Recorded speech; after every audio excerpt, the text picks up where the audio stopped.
Good afternoon, ladies and gentlemen, and members of the Fourth Estate. May I take this opportunity to welcome you to the weekly National Press Briefing of the Ministry of Information and Communication, your home of credible and diverse information. I shall kindly implore all of us to offer our silent prayers.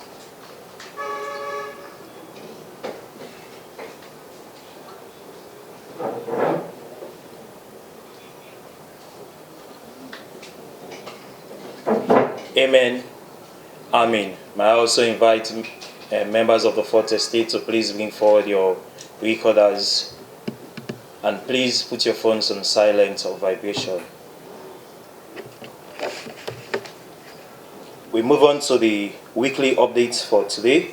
Since 1996, when Sierra Leone last qualified for the African Nations Cup in South Africa, when President Julius Maada Bio was the head of state, the country has again qualified for AFCON in Cameroon with a promise of $10,000 and a parcel of land for the players and officials.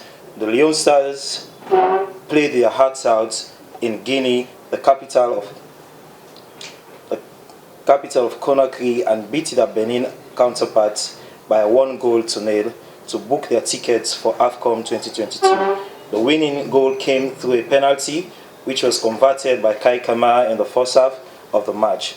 H.E. Julius Maada Bio reiterated his commitment to take Leone Stars back to the international stage in a short video to the nation. Citizens joined the float parade to welcome the country's national team.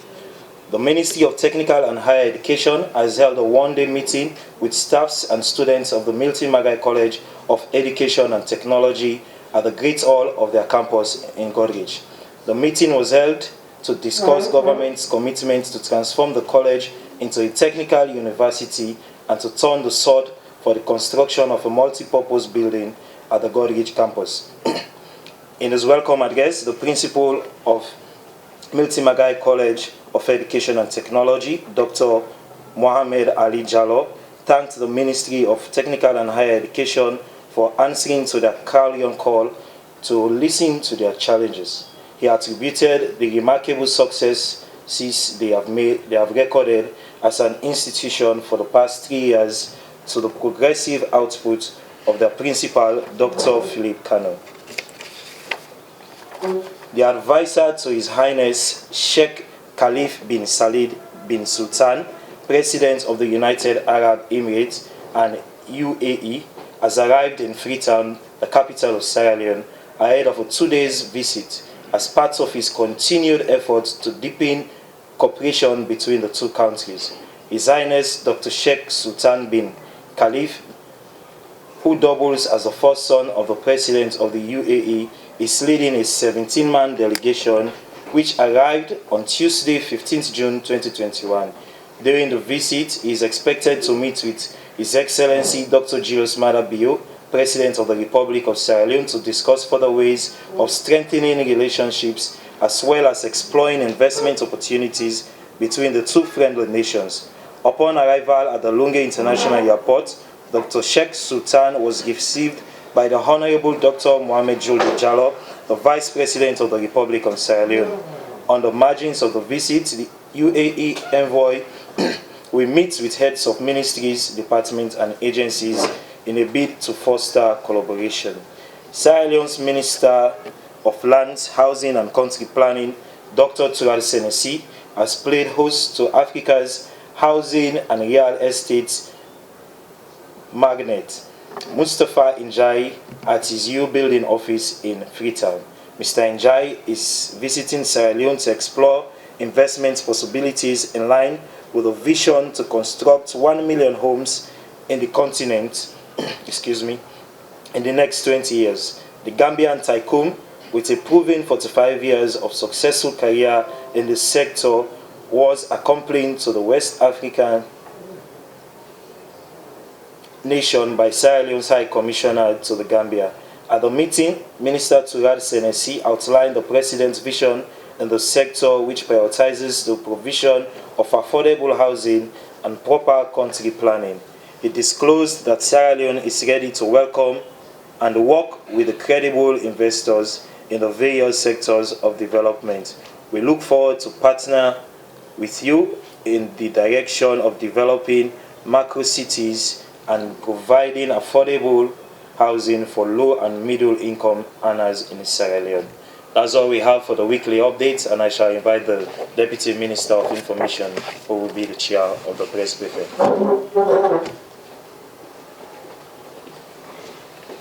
Thank you, Mr. Peacock. I'll just indicate that Honorable Minister Mohammed Rahman Sare should be joining us shortly. But in our midst today, we are privileged and very pleased to have with us Umaru Kata, the project manager for the Sierra Leone Integrated and Resilient Urban Mobility Project, which is a $50 million United States project.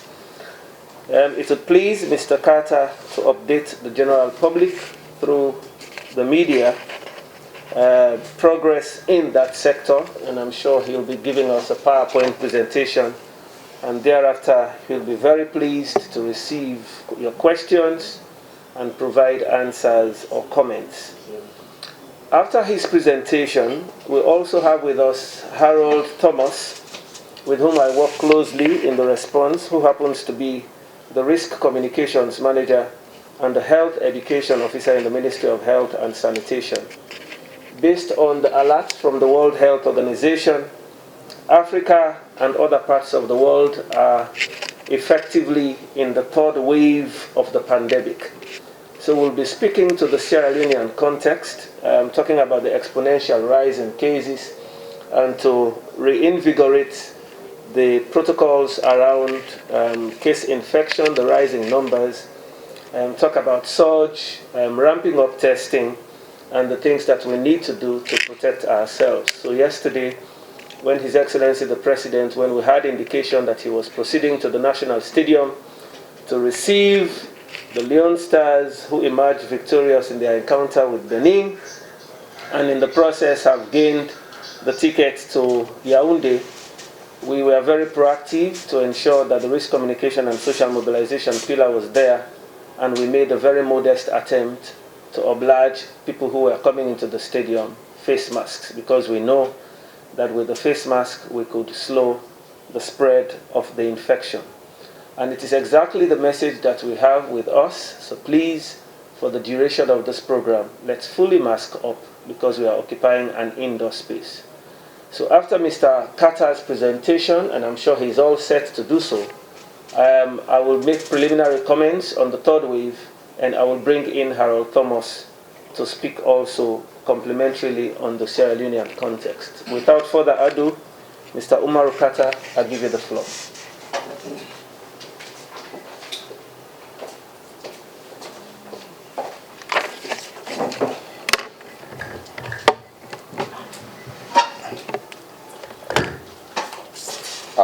Thank you very much, my brother and the Honorable Deputy Minister of Information and Communication. And I thank the Ministry for giving the Ministry of Transport and Aviation and the Sierra Leone Integrated and Resilient Urban Mobility Project, rested with the Ministry of Transport and Aviation, to come and update the nation through the media on implementation progress of this all-important project. I'd like to say good afternoon to the Fourth Estate, staff, members of the Ministry of Information and Communication, and any other dignitaries here present. Again, thank you and welcome. On behalf of government, the Ministry of Transport and Aviation, and the project coordinator, whom I deputize in managing this project, I should like to convey warm greetings to you all here from the Ministry of Transport and Aviation, and thank you all for listening. As you can see, that's the Ministry of, from the Ministry of Transport and Aviation, we have a media update on the Sierra Leone Integrated and Resilient Urban Mobility Project. We cut it short normally as SL-IROM, or you can say IROM. So that's the general information, a general overview of the project. We always say this when we meet, and because it's fundamental. We want to know how much this project cost. That's the basis. And this is a 50 million United States dollars project. You can say 50 million plus 2 because there is a Sierra Leonean government counterpart funding of 2 million United States dollars. So you are right to say 50 million from the World Bank Group and plus 2 million from Sierra Leone government. That's $52 million. You are right to say either of them. We had board approval of this project on the 13th of June 2019, and the project became effective. That's when implementation started proper on the 11th of October the same year in 2019. And as usual, it's a 5 years project spanning between October 2019 when the project became effective and June 2024. I'm sure that's 5 years span. And then our area of intervention is Freetown, Western area. I'm sorry, because it's a pilot project. Normally in project or in any endeavor, even in normal life, you pilot first. And then you reduce the scope of your mistakes, and then you correct the mistakes and roll out. So we intend to start implementation of this project in Freetown, in the western area. So we are going to do this project along 2 pilot corridors. There is a corridor we call the West Corridor, and then the East Corridor. There are 2 corridors. So the West Corridor will start from number 2 River through Godrich to Juba Hill to Lumley, through Wilkinson Road, Congo Cross, where we are, the main motor road, right through to St. John, Sanders Street, Siaka Stevens Street, right up to the Central Bus Station, through Gloucester Street and Wallace Johnson. PZ, and this time we are going to seek approval from government as a policy issue to be able to use Sani Abacha Street that is not used now for vehicular traffic. It is important that we access that place, and a lot is being done to move the traders at Sani Abacha Street so that Skisi Road will be a bus-only route, and through to the Clock Tower, Kisi Street, that is Sani Abacha now, to Clock Tower, to Kisi Road, to Upgon, to the Baibure Road, on to Joe. That's where we're stopping for now, for the East Corridor, for a pilot. So now they will test in general balance. So our area of intervention, that's it. The beneficiaries are public transport operators, the ones that are driving the podas now, the taxis, the two-wheelers, the kekes, the okadas, bike riders, market women, commuters, and the citizenry in driving and the pedestrians. So our focus is decongesting key routes leading to the central business district. We know the situation now where we are is highly informal. Our public transport system is highly informal. It's chaotic. We operate the public transport system at will, the way we want. Somebody wants to, it's just left with you to do this. You have the car at your door, you go in and come out and all of these things. So we want to stop that. So those are the 2 pilot corridors, and sorry? Yes, I have it. Thanks. Yes. So any project has development objectives. What you want to achieve at the end of those 5 years. At the end of 5 years, we want to improve access to public transport. We want, if possible, we want to move more people than cars. All of us here, one bus can take. One bus, a single bus, a 50-seater bus or 70-seater bus can accommodate all of us here.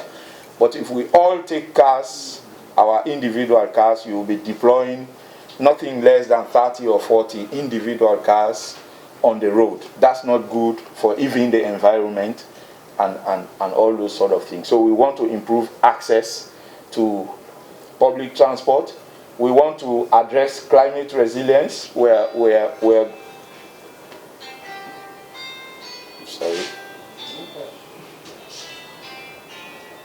climate resilience. So it's not only doing roads. The floods you see is because we don't have climate resilient roads. You should be able to fix your drains such that there is a free waterway. But as it is now, if there is very heavy rain, there certain areas become impassable. So that's climate resilience, to reduce flooding and other things. And then we improve road safety. So as of now, pedestrians and vehicular traffic are competing for the same transport space. Who wants to cross? Who wants to drive?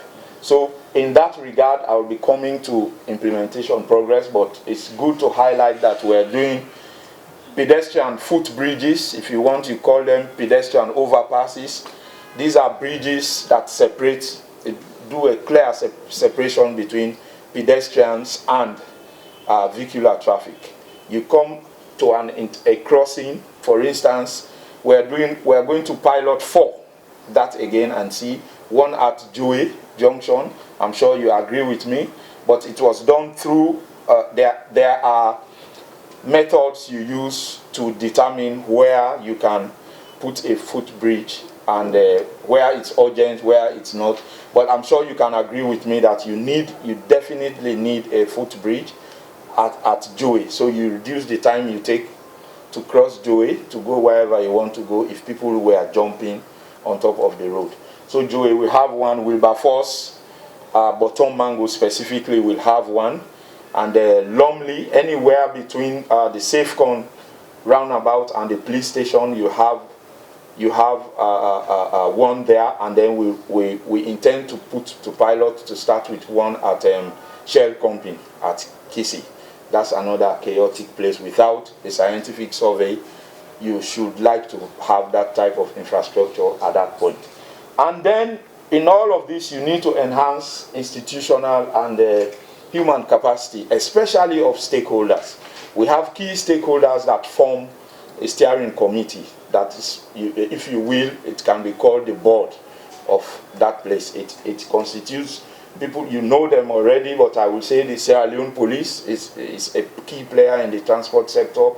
SLRTC, SLRSA, Frabe College, where we acquire knowledge to do all of these things. As it is now, we don't produce transport engineers. We're supposed to have transport engineers to be able to not only implement but to maintain such important infrastructure when we put them up. So as it is now, we don't produce them. So we are in league with competent institutions outside Sierra Leone, and I'll come there in the update from where we can get a prototype of transport engineers that will come and disseminate the knowledge. So there are 3 components to understand this project. It's divided into several components, up to 5 components, but the key ones are 3. The component 1, and each time Iron talks about component 1, you talk about modernization and professionalization of public transport systems. So that includes the transformation, for instance. To operate a very serious public transport system, you have to have a regulator. And that is the role the current SLRTC is supposed to be playing. Not competing with public transport operators. They all run buses for money. No. We will have to change them. That's the start point. Point number 1, step number 1, SLRTC. A public declaration was made here by the Honorable Minister of Transport and Aviation and the SLRTC leadership that we intend for a start point of this project to transform SLRTC from an operator, a current public transport operator, to a public transport regulator. There has to be a regulator, somebody that is statutorily mandated to give out licenses to qualified public transport companies, public transport operators. Somebody that designates routes. You pass here, you go run yonder, you go run, you go run. For those of us who have been privileged to witness proper public transport operations outside of Sierra Leone, you go to bus terminals, you see red buses, you see blue buses, you see white buses. So that will be Calabar Town, Wellington, and all of these things. So that's what we intend to do with a pilot. So the modernization starts with the procurement of buses. We all hear about buses, like you ask we party them. Who send the bus, then they come now. So we have a process of procuring new buses for this purpose, for the project corridors under a public-private partnership, because we can't afford the number of buses that we need to efficiently execute this process. Maybe out of like 200 or 300 buses that we need to comfortably run this process, we can only buy between 50 to 100. The rest, we need to invite private partners, both local and international, to come and participate. So under that, we have these buses will carry ticketing system, proper integrated ticketing system, cashless ticketing system. For instance, you can buy a ticket from your phone, you can buy it from a stall on the street. You go in. All of these things reduce time. You don't have to pay to somebody and fight for change and this kind of thing. You scan something, you go inside. So it's coming with all of those gadgets on board. So with a bus management system as well, a proper bus management system, and a control center. That's when you are doing a proper public transport operations, you need a room like this where you monitor the movement of these buses, and you can also enforce the streets when people park where they're not supposed to park. Arrests can be made and that kind of thing. That's why you have stakeholders in that room, including the police and all those things. So bus information system, we are going to construct bus stops along the pilot corridors.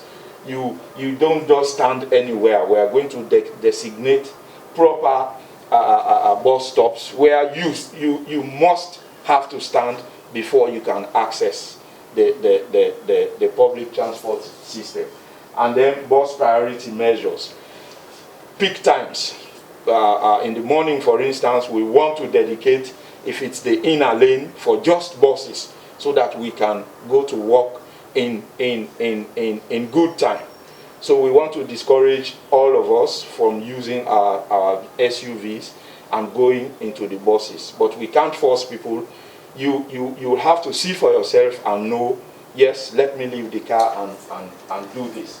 So the progress on that to date is we have finalized specifications for those buses. It's a tedious thing to do.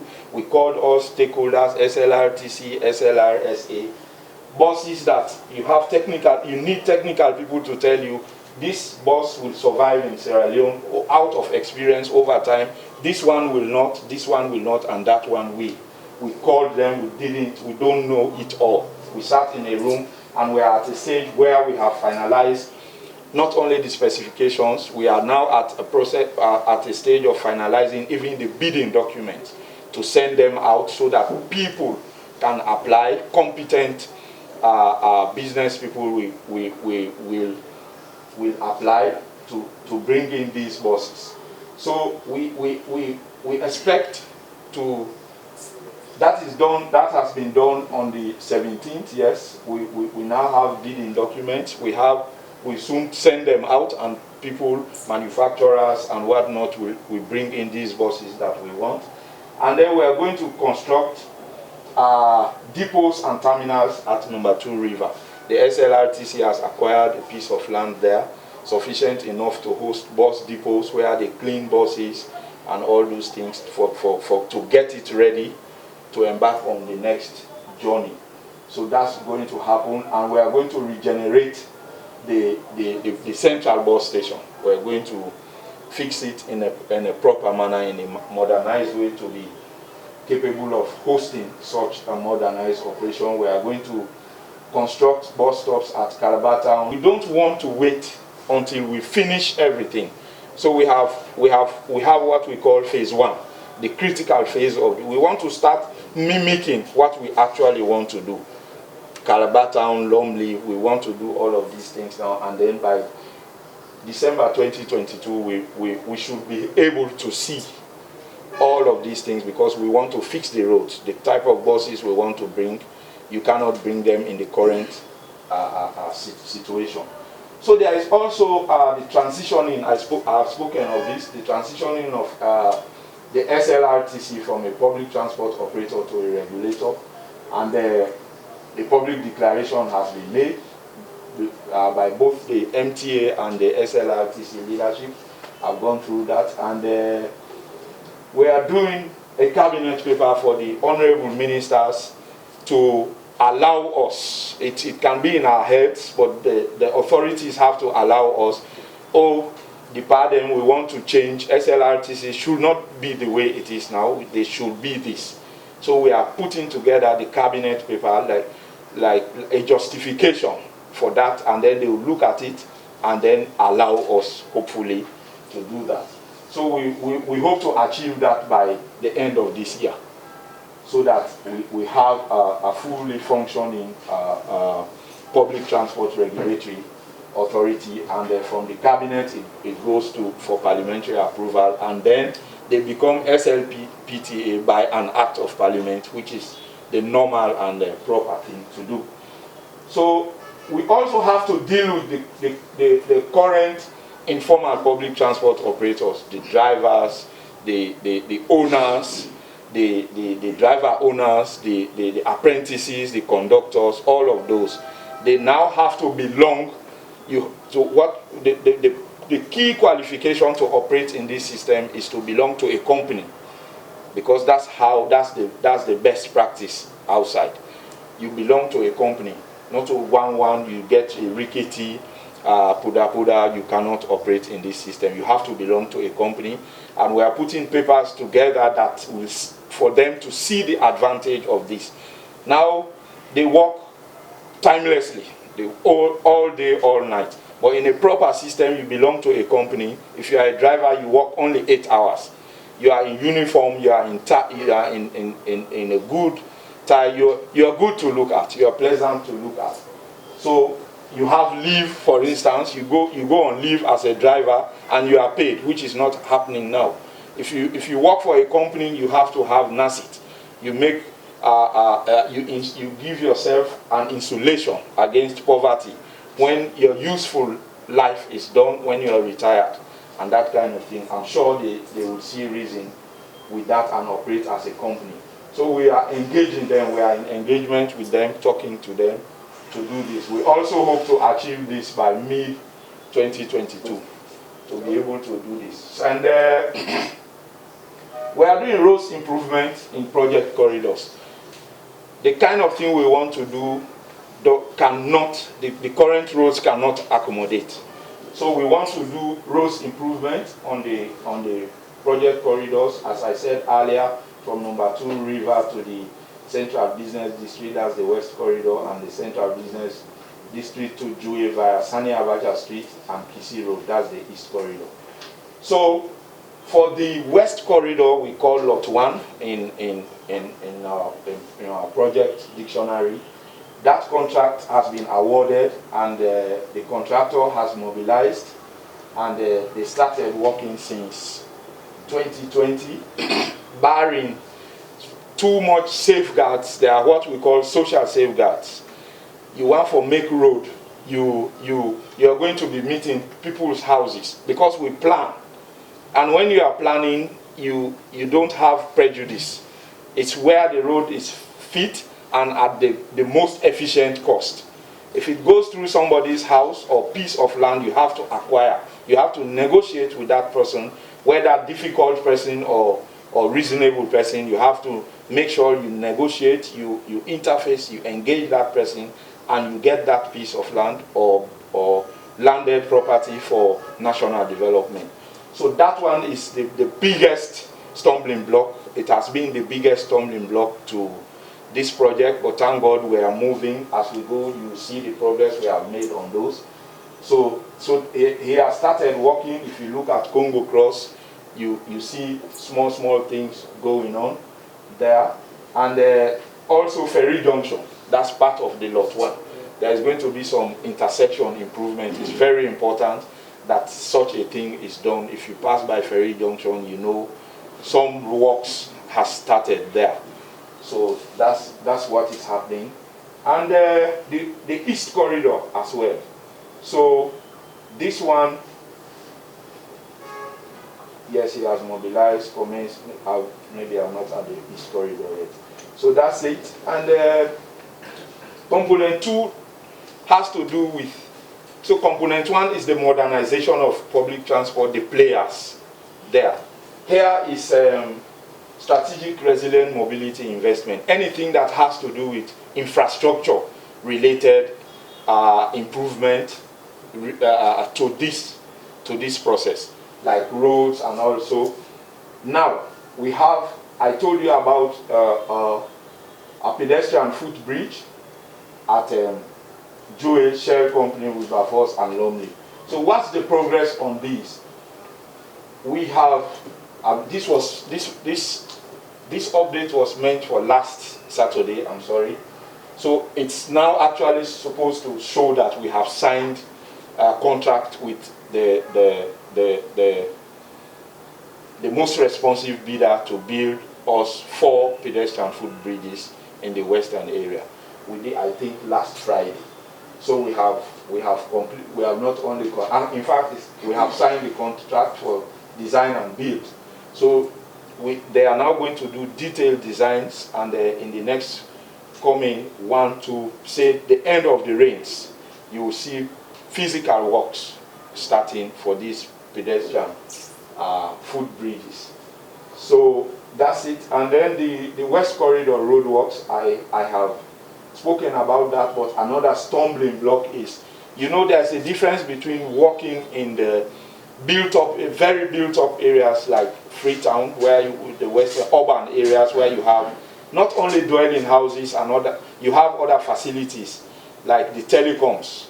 They have infrastructure investments even under the ground where they work at, cables and that kind of thing. But if you are not related to the sector, you won't know. So we have to relocate all of those. You want Candiga, Saratel cable, there is fiber optic cable, there is this, there is that. So we are dealing with all of those. So we are now doing excavation and concrete works for this. We should be able to do all of this by next September. We'll be finished relocating all of these and managing all those safeguards. So we also intend to do intersection improvements, geometric improvements. Most of those roundabouts we see now are not technically very correct. So we want to improve them, and then even put traffic lights. We want to be stopped scientifically. Somebody waits, and not by choice. Or maybe even the police looks at this number plate, mega government and say, oh, pass this minister. No. We want to put traffic light that you see red, you have to stop for the next man to pass. You see yellow, get ready to move. And then green, you move. So we want to, traffic lights are part of this. So we are now, those capacities are not easily found in our environment. Again, we have capacity issues in the transport sector. But however, we are now in possession of a couple of CVs of professionals they call traffic engineers who deal with all of those things. We are now evaluating their CVs. We are doing this at Aberdeen Road. We are going to put traffic lights at Aberdeen Road. We are going to do it at Moritown Junction and Congo Cross and a couple as pilot and a couple of other places. So by September this year, November, December, we should be done with this and doing them. So commencement of installation of the hybrid street lights, the guardrails. So the hybrid lights are, they use dual power sources. It could be solar, it could be from the national grid itself. So just so that at any point, one point in time, they have power to function properly. And then there should be guardrails. So we want to bar people, especially at intersection. That's why you see that New Jersey barrier. The function of that, someone can say, why is it there and it's not there? It's very necessary at intersections, because that's where in driving that you need to be focused and be careful. You have to be forced you have to be directed, you have to be forced with an infrastructure. You cannot be approaching a roundabout and then you are moving all over the place. So you have New Jersey barriers and guardrails that will channel people. We almost force people to walk at the side of the road. You don't have anywhere to cross. The guardrail is blocking you until you reach an overpass, a pedestrian overpass, and then you jump. So that way we will increase safety. And all of those, of course, the traffic. Is the 64th week of the outbreak in Sierra Leone. As we all know, we have an outbreak of COVID-19 that started on the 31st of March last year. And we have a pandemic of COVID-19. That means all countries, regions, and territories are affected by COVID-19. So we have different outbreaks in different countries, and then we have a pandemic, which is a worldwide occurrence. So this, for us in Sierra Leone, is the 64th week of the outbreak. And I would give yesterday's figure, because although we have the figures for today, it is embargoed for 3 p.m. But I will tell you that there is no significant statistical difference between yesterday and today's number.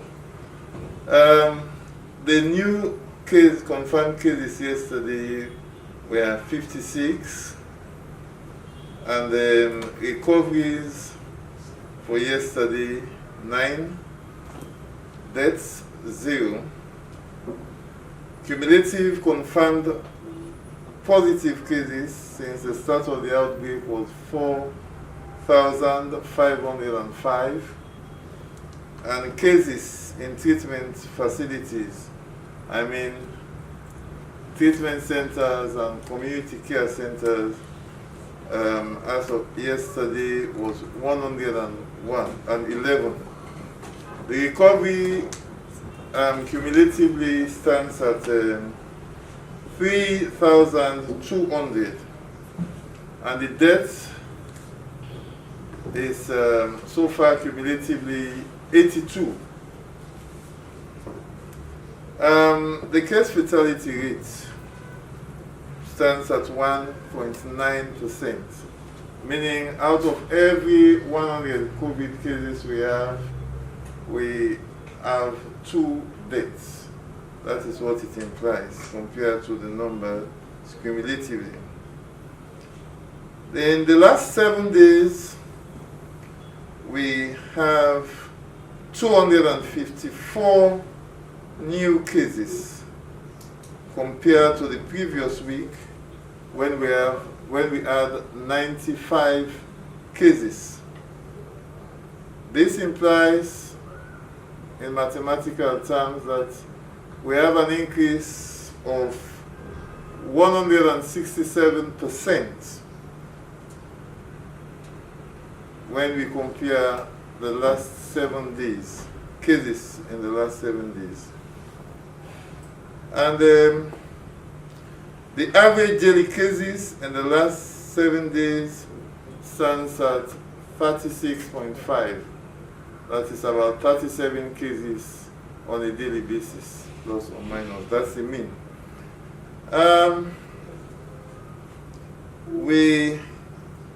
All of these statistics suggest that Sierra Leone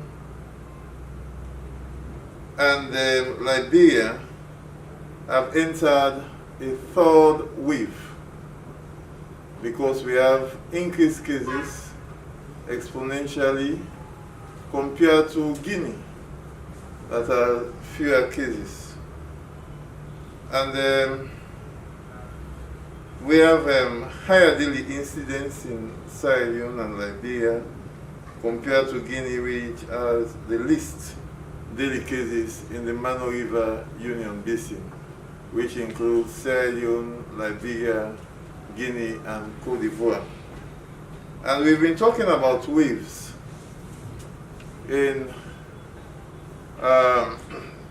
disease prevention or public health or epidemiology. When we talk of wave, we mean a rising number of sick people or people who are infected with a particular disease that will peak, that it will come up to the highest level before it declines. So what we are seeing now, we have just started, and we hope it will recede.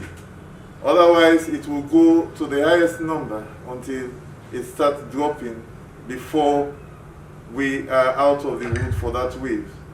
So we have gotten 3 waves now. In epidemiology, when we have an outbreak, even if we continue to get 0 for a long period of time, and if the outbreak is not over, if we have cases coming up again in increased number, we do not say we have a new epidemic, we have a new wave. So we had the first epidemic. We started on 31st March last year, and we found out that after some time, because of behavior change communication, behavior change, it dropped to a level wherein we had zeros for a very long time, or occasional single digits. And then in this November last year, we had a second wave wherein we have increase in cases. And the highest was about 100 in a single day. That's where it peaked and it started declining. And now we are in the 3rd wave. And we have been getting cases. And as I told you, the average case per day now is 37.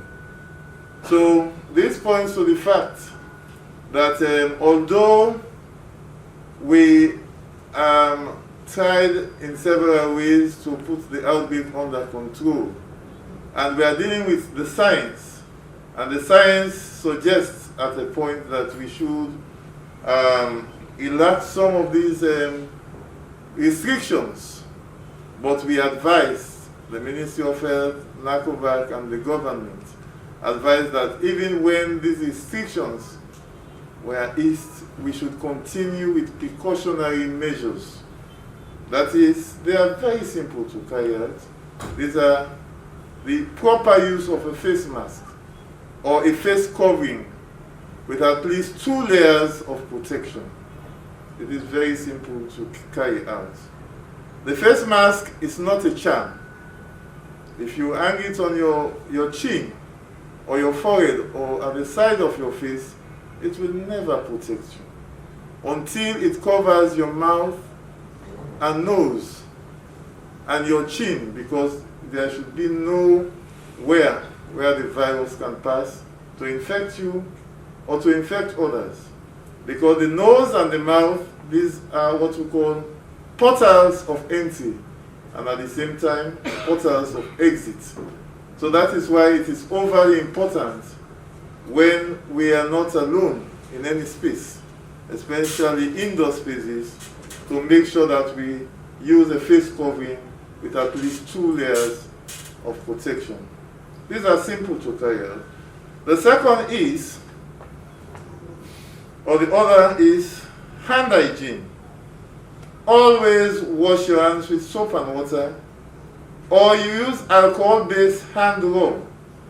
And the slightest opportunity you have, you should wash your hands with soap and water. The other, they are not in any order of importance, is the what we call social distancing or safe distance. You should be at least 1 meter or 3 feet from each other, because there is a saying which goes, coughs and sneezes spread diseases. If you cough or you sneeze, there is a tendency of you passing the virus. So that is one. And other measures are, avoiding overspreading or super spreading or what we call amplifying events. These are some of the measures. And above all, we have a new tool or a new weapon in our arsenal, that is the vaccine. If you take 2 doses of any of the vaccines available, it will protect you to some percentage. So these are the precautionary measures. So I want to implore everybody to continue with these precautionary measures, and let's try so that we bring these numbers down.